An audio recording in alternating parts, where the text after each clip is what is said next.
बहुत समय पहले की बात है। एक छोटे से गांव में दो मित्र रहते थे, राजा और रघु। गांव हरा भरा, शांतिपूर्ण और प्राकृतिक सुंदरता से भरा हुआ था।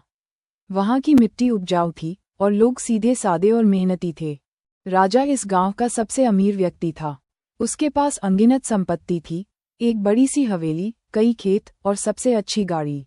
और उसके बगीचे में सुंदर सुंदर फूल खिले रहते थे।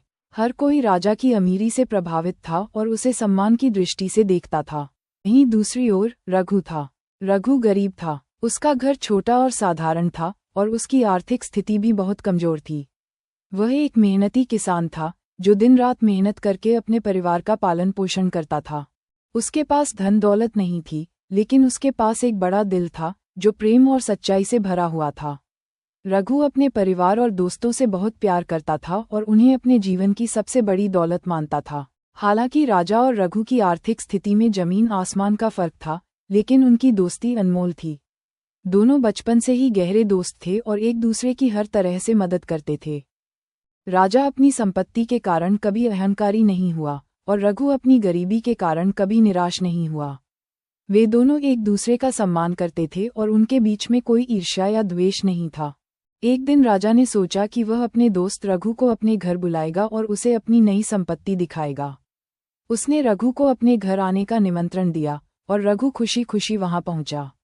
जैसे ही रघु ने राजा की हवेली देखी, वह चकित रह गया। हवेली का हर कोना सुंदरता और संपन्नता का प्रतीक था। दीवारों पर महंगे चित्र लगे थे, फर्श पर कीमती कालीन बिछे थे और चारों ओर कीमती सजावटी वस्तुएं रखी हुई थीं। राजा ने उसे अपने बगीचे में चलने का न्योता दिया, जहां तरह तरह के फूल खिले थे और वहां की हवा में ताजगी का एहसास था। राजा ने गर्व से अपनी नई गाड़ी भी दिखाई, जो हाल ही में उसने खरीदी थी। वह गाड़ी चमचमाती हुई थी और उसकी तकनीक भी अत्याधुनिक थी। रघु ने राजा की सारी संपत्ति और शोहरत देखकर मुस्कुराया। उसने राजा से कहा, तुम्हारे पास सच में बहुत कुछ है, मेरे दोस्त। ये सब देखकर मैं बहुत खुश हूँ। ये सुनकर राजा ने भी मुस्कुराते हुए पूछा, रघु, तुम्हारे पास क्या है जो तुम्हें इतना खुश रखता है? तुम्हारे पास तो ये सब चीजें नहीं हैं, फिर भी तुम हमेशा संतुष्ट और खुश रहते हो।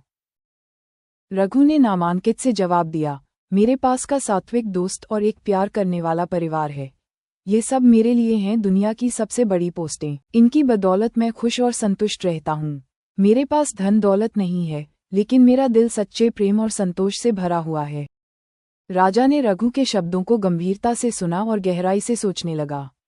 उसने सोचा कि उसके पास धन तो बहुत है, लेकिन फिर भी वह खुश क्यों नहीं है? क्यों उसे हमेशा कुछ और पाने की लालसा रहती है? क्यों वह कभी संतुष्ट महसूस नहीं करता? ये सवाल उसके मन में गूंजने लगे और उसने महसूस किया कि सच्ची खुशी संपत्ति में नहीं, बल्कि सच्चे रिश्तों और प्यार में होती है। राजा ने उस दिन रघु से एक महत्वपूर्ण शिक्षा ली। उसने सोचा कि अब से वह अपनी संपत्ति के पीछे भागने की बजाय अपने रिश्तों को महत्व देगा। उसने महसूस किया कि सच्ची दौलत वह होती है जो दिल से जुड़ी होती है, न कि वह जो पैसों से खरीदी जाती है। कहानी यहाँ खत्म नहीं होती, क्योंकि कुछ दिनों बाद गांव में एक भयानक आपदा, बाढ़ आ गई। बाढ़ ने गांव के कई हिस्सों को बुरी तरह से प्रभावित किया। राजा की हवेली, जो कभी उसकी संपत्ति का प्रतीक थी, बाढ़ के पानी में बह गई। उसकी गाड़ी, खेत और अन्य संपत्तियां भी बाढ़ में नष्ट हो गईं। राजा अब संपत्ति के मामले में रघु से भी गरीब हो गया था। अमीर गरीब की कहानी।